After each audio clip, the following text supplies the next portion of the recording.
In Britain, a terrible zombie virus escapes from a lab and spreads through the population, causing thousands of deaths. Don and his wife Alice, who has different colored eyes, manage to hide in a remote countryside cottage with a few other survivors: Jeff, Sally, Jacob, and Karen. Alice and Don have 2 children and are glad they sent them on a school trip to Spain because they're safe there. One day while the survivors are having lunch, they hear someone desperately pounding on their door and begging for help. Don doesn't like the idea of opening the door to strangers, but Alice points out it's a kid's voice and convinces him to let him in. They feed the boy while he shares his story. His parents became zombies and have been chasing him with a horde. The boy had to run all the way here from a neighboring town. Meanwhile, Karen is worried about her boyfriend, who left a few days ago and hasn't come back. She uncovers a small part of the window to look outside, but this is enough for the zombies to hear her and attack. They break through the window in the wood and grab her arm, quickly biting her. Jacob comes to the rescue and pulls her back, only for Karen to turn into a zombie and throw up lots of blood before fighting against Jacob's hold. At that moment, Don appears behind her and hits her on the head to kill her, allowing Jacob to run away. More zombies are coming, so Don stays to hold them off to give the others the chance to flee too. Alice and the boy take the hallway, but the zombies are starting to break through the other windows, so the duo runs upstairs, where the kid runs so fast that Alice loses track of him. Jeff, Sally, and Jacob try to escape through the cottage barn, but the zombies are coming after them too.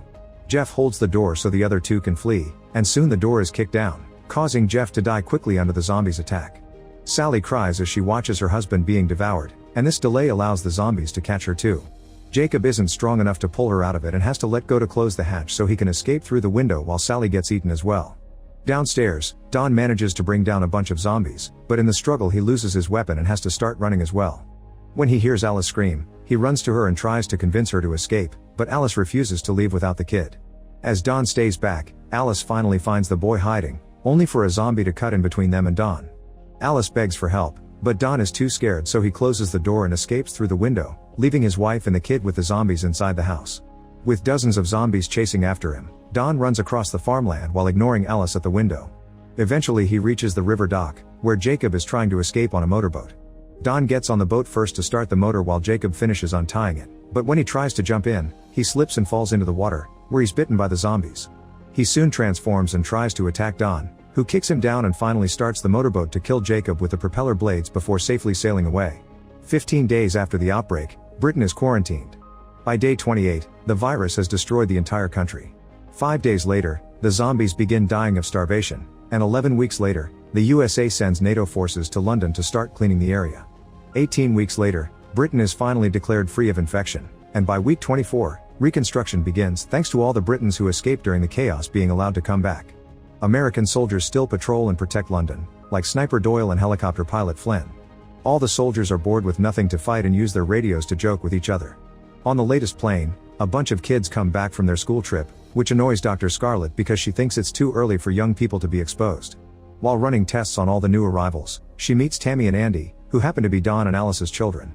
Scarlet notices that Andy has different colored eyes, and he explains he takes after his mom. Once the siblings are confirmed to be healthy, they take the train and watch how soldiers keep burning down bodies, getting rid of toxic waste, and washing every corner of town. Eventually they reach a fortified repatriation zone known as District 1, where they finally reunite with their father Don. He takes them to his fancy apartment he got for being the caretaker of District 1, but the kids are more interested in knowing what happened to their mom. Don tells them how the zombies attacked the cottage but lies that he saw Alice getting killed, so there was nothing he could do to help. The night, Andy has a nightmare of Alice becoming a terrifying zombie, and when he wakes up he goes to sleep with his sister as he admits he's afraid of forgetting his mother's face. The next morning, Andy and Tammy wait for Don to leave for work and sneak out of the apartment without telling him. They leave the safe zone by carefully crossing the side of the bridge, which is seen by Doyle from his spot on a roof. While he alerts his team, the sibling runs through an unoccupied part of London, enjoying the lack of adults scolding them. When they find a delivery bike outside a pizzeria, Tammy goes inside to find the keys and is horrified to find rotting bodies everywhere.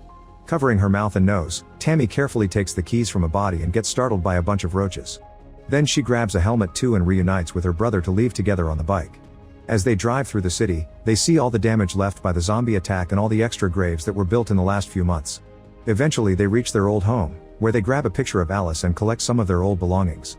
When Andy enters the attic, he finds the windows covered in lots of rotten food on a table. There also are weird marks and the siblings' names on the wall. Suddenly he sees someone in the mirror and thinks it's Tammy, but the person comes out and reveals to be Alice, who has a bloodshot eye but otherwise is fine. Alice rushes to hug her son and at first Andy is happy, but soon Alice starts hugging him too strongly. At that moment the military arrive and take the kids away while capturing Alice. Sometime later, Alice is given a thorough shower and tied to a stretcher. Scarlet tries to ask her some questions, but Alice stays silent. Then Scarlet takes a blood sample and notices Alice was bitten, which makes no sense because she hasn't transformed. When Scarlet is done with the tests, she confirms that Alice carries the virus and can infect others, but she's somehow immune. This means she could be the key to creating a vaccine. However, the higher-ups want to kill her before she spreads the virus and tell Alice to do her testing later on the dead body. Meanwhile, the siblings are in quarantine, and when Don comes to see them, they yell at him for lying. Feeling guilty, Don slips past the military security to visit Alice in the isolation room. He apologizes for running and explains he had reacted to panic, to which Alice responds with "I love you." Touched, Don returns the words and kisses his wife. Her saliva immediately infects Don, who starts feeling very sick and begins yelling in pain as he becomes a zombie. Alice is terrified, but she's still tied up and can't escape from an incoming Don, who beats her up, bites her neck, and then crushes her eyes. Afterward, Don attacks a bunch of guards, killing them with his bite before escaping from the hospital to spread the virus through District 1. When the higher-ups discover what happened, they move to a safety bunker and execute a lockdown called Code Red. While the soldiers in town get ready to fight, Tammy and Andy watch their guard cross the door, only to come back transformed into a zombie.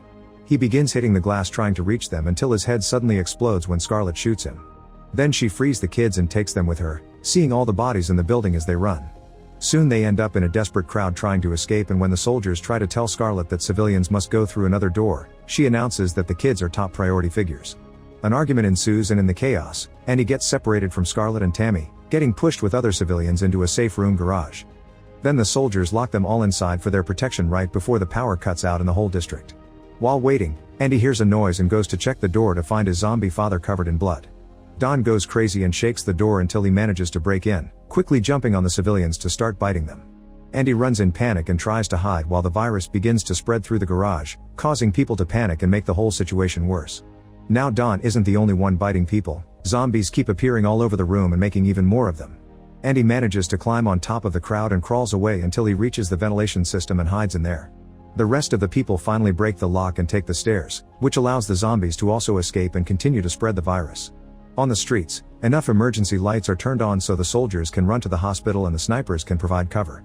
Soon the zombies reach the lobby, so Scarlet and Tammy begin running away while the soldiers open fire. Doyle and the other rooftop snipers kill zombie after zombie with admirable skill, but no matter how many they shoot, more keep coming out. It's also becoming hard to see who is infected and who isn't. They're supposed to shoot only the zombies, but seeing the chaos on the security cameras, the higher-ups admit they lost control and order the soldiers to kill everyone in sight. As the soldiers increase the fire and a massacre ensues, Andy comes out of the vents right into the middle of the chaos. Luckily he's in the sector watched by Doyle, who refuses to kill survivors. He proceeds to shoot every zombie around Andy and even the one that almost kills him, giving the kid the chance to escape with other survivors. A few zombies reach the roofs and begin killing other snipers, so after cleaning out the street, Doyle has no choice but to escape as well. The survivors run to hide inside a warehouse, where Andy reunites with Scarlet and Tammy and tells his sister about their dad. Soon Doyle shows up as well and offers to guide the survivors out of the area before the military kills them too. The group leaves the building through the back door and carefully sneaks through the streets, always making sure to stay in the dark so they won't be seen by other guards. When Flynn flies by with the helicopter, Doyle makes the group wait and distracts Flynn through the radio before making the group move again. Then Flynn drops some bad news: the military will be bombing all of District 1 in 4 minutes. Doyle convinces him to pick him up at Regent's Park, not telling him about the survivors. Afterward the group starts running toward the park, but a sniper kills one of the guys. The group rushes to hide, but the sniper never stops shooting and a few more survivors get killed in the process. Scarlet gets a flesh wound, and now the only ones left are her, the siblings, Doyle, and a guy named Sam. Once they're hidden behind a wall, Doyle tries using the reflection of a piece of metal to find the sniper, who immediately shoots the object down. This makes Doyle realize the guy isn't an actual soldier, just a civilian panicking. Doyle asks Sam to run in zigzag to distract the shooter so he can kill him, but Sam refuses, so Andy goes out instead.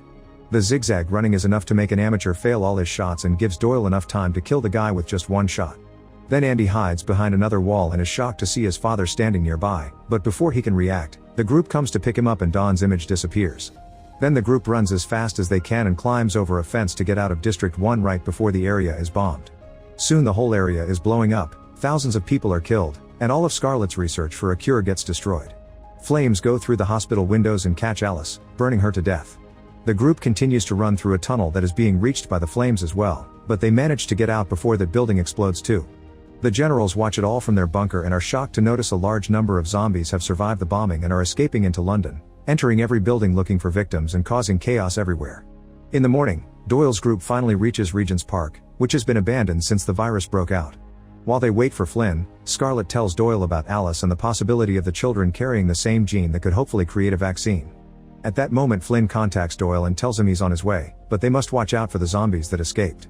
Doyle immediately makes everyone hide in the tall grass and Flynn lands nearby, but he gets angry when he sees the group and refuses to take them. As an argument ensues, Sam notices the zombies are coming closer, so he runs to hold onto the chopper. A furious Flynn begins flying around with crazy moves intending to make Sam fall, and when the zombies finally reach the park, he brings the helicopter down and starts killing the zombies using the rotor blades. Lots of blood and guts cover the tall grass, but a few zombies still manage to survive and begin chasing Doyle, Scarlett, and the kids. Sam eventually falls, and since he's covered in blood, he probably becomes a zombie as well. The group keeps on running as fast as they can while Doyle occasionally turns around to shoot at the zombies that get too close. Flynn tells Doyle to meet him at the Wembley Stadium but insists on ditching the others. When they turn around a corner, the group is shocked to discover the military has begun pumping gas into the city, so they rush to hide inside a car. At that moment, the zombies catch up to them and start shaking the vehicle, spreading their blood all over the windows. However, soon the gas reaches them and kills them all in seconds. Afterward, a bunch of soldiers appear with flamethrowers to kill any survivors, so Doyle tries to start the car. Unfortunately, it won't work, so Doyle goes out to push the vehicle by jump-starting, helping Scarlett and the kids escape but getting burned to death by the soldiers in the process. Scarlett takes over the wheel and drives through London as fast as possible, only to be seen by other military helicopters that open fire on them. After dodging a few bullets, Scarlett drives the car into the subway tunnels, then they continue on foot. The lower tunnels are very dark, so Scarlett uses Doyle's night vision scope to guide the children down an escalator. However, they step on some old bodies and slip, causing them to fall and get separated. As she walks through the bodies, Scarlett begins yelling the siblings' names and reunites with Tammy, but the noise allows a zombie to find them too. The creature takes Doyle's weapon and begins beating Scarlett up until she's dead. After the zombie is gone, Tammy picks up the weapon and is devastated to see Scarlett's body. Meanwhile, Andy ends up on a dark platform, where he's found by the zombie that killed Scarlett. The monster jumps on him and bites his neck, so by the time Tammy arrives it's too late. When the zombie raises his head, she's shocked to see it's her father, but after the initial hesitation she still shoots him to death. Then a crying Tammy checks on her brother, but Andy runs away in fear of infecting her.